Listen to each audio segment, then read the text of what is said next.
એક વખત રામકથા બેઠી હોય છે. તો ત્યાં જે મહારાજ હોય રામકથા કરતા હોય ને એટલે પહેલાં એક આસન પાત્ર, પછી બીજું આસન પાત્ર, એના ઉપર એ બેસે અને રામકથા કરે. કથા પતે એટલે અંતે સુંદરકાંડનો પાઠ થાય. રોજની એમની આવી ક્રિયા. તો એક ભાઈ રોજ આવવાનું જોવા અને કહેતા નથી, શ્રદ્ધા ના હોય ને તે શંકા હોય. તો એ ભાઈએ કીધું કે આ તમે આસન પાથરો છો તો કેમ પાથરો છો? તે કે હનુમાનજી મહારાજ સાક્ષાત આવીને બેસે છે. કે એવું કે આસન ઉપર કે હનુમાનજી મહારાજ આવે? તો એને માન્યામાં આવતું નથી. અને પછી કહે છે કે સારું, હું આ આસન લઈ જાઉં અને કાલ જોઈએ હનુમાનજી મહારાજ આવે છે કે નથી આવતા. તો એ આસન લઈ અને પેલો ભાઈ ઘરે જતો રહ્યો. આ બાજુ મહારાજ કથાકાર ઘરે આવ્યા અને પ્રભુને પ્રાર્થના કરી કે હે પ્રભુ, તમારા ભક્તની લાજ તમારા હાથમાં છે અને જ્યાં રામ નામ હોય ત્યાં હનુમાનજી સ્વયં આવે છે. કાલે પ્રભુ તમે મારી લાજ રાખજો.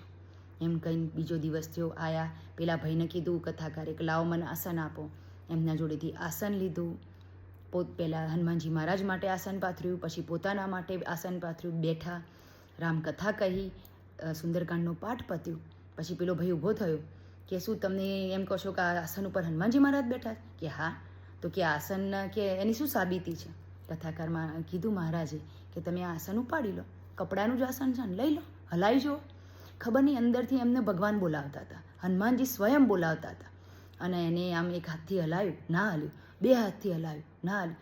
1 2 3 8 10 વ્યક્તિ ઊભા થયા, હલાવવા, પણ એક કપડાનું સામાન્ય આસન હલાવી ના શક્યા. ત્યાં સ્વયં હનુમાનજી મહારાજ બિરાજમાન હતા. જ્યાં રામ નામ છે ત્યાં સ્વયં હનુમાનજી મહારાજ, અને જ્યાં ભક્તની લાજ રાખવાની છે ત્યાં સ્વયં હનુમાનજી મહારાજ છે. તો હંમેશા યાદ રાખો કે જ્યારે તમે સાચા દિલથી યાદ કરો છો પ્રભુનો, ત્યારે હંમેશા પ્રભુ હાજર રહેશે એના ભક્તની લાજ રાખવા. આ તાકાત છે રામ નામની અને આ તાકાત છે સુંદરકાંડની. જય શ્રી રામ.